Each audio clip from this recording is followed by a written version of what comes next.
ये जो arc of operation जिसे कहा जाता है कि आतंकवादी तो पहले नियंत्रण रेखा के बिल्कुल सटे पुंछ और राजौरी के इलाकों में ऑपरेशन कर रहे थे या वहां पर अपनी आतंकी गतिविधियों को अंजाम दे रहे थे। फिर जब उनके खिलाफ वहां ठोस कार्रवाई नहीं हुई तो फिर वो और आगे बढ़ने लगे। उनका दुस्साहस देखिए कैसे बढ़ा। फिर वो जम्मू के पास आए, कठुआ और रियासी के इलाके में आए। जब वहां भी उनके खिलाफ कार्रवाई नहीं हुई तो उनका दुस्साहस और बढ़ रहा है और अलग अलग टीमें आतंकवादियों की अब वो डोडा तक पहुंच गए हैं।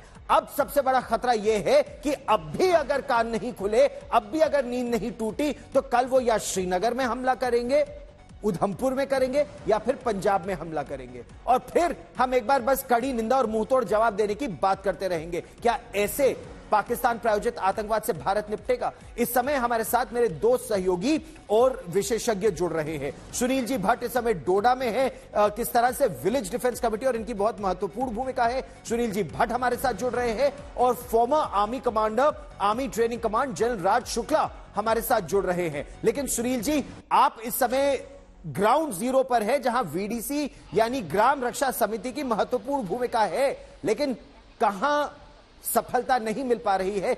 इस समय जमीनी स्थिति क्या है?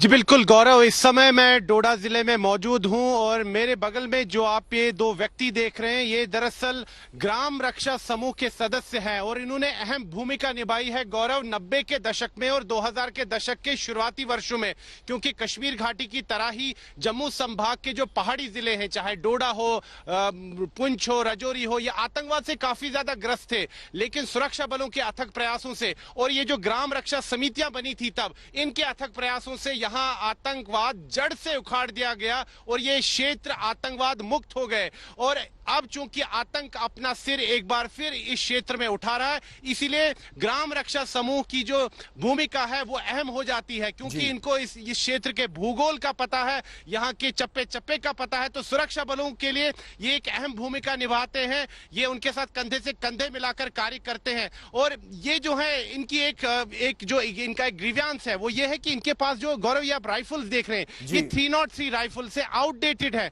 इनका कहना है कि आतंकवादियों के पास अत्याधुनिक हथियार है, अमेरिका में निर्मित M4 कार्बाइन राइफल है और ये 303 से उनका मुकाबला नहीं कर पाएंगे। इनको अत्याधुनिक हथियार मिलने चाहिए। मैं सीधा इनसे बातचीत करूंगा। जी मुझे बताइए कि ये जो 303 राइफल है, क्या लगता है आपको कि इससे आप आतंकवाद का मुकाबला कर पाएंगे? नहीं, इससे हम हमला नहीं कर सकते हैं। हमारे पास अपडेटेड होनी चाहिए, मशीन गन होनी चाहिए, AK-47 होनी चाहिए, कुछ भी हो हमारे पास, मतलब मशीन वाली गन होनी चाहिए, उससे हम उनके साथ मुकाबला कर सकते हैं। मुझे बताइए कि आतंक अपना सिर इस क्षेत्र में एक बार फिर से उठा रहा है, तो क्या जो भूमिका है आपकी, कितनी बड़ी भूमिका है और आप कैसे इसको निभाएंगे? सर उनका जो भी मिशन है हम उनको कामयाब होने नहीं देंगे।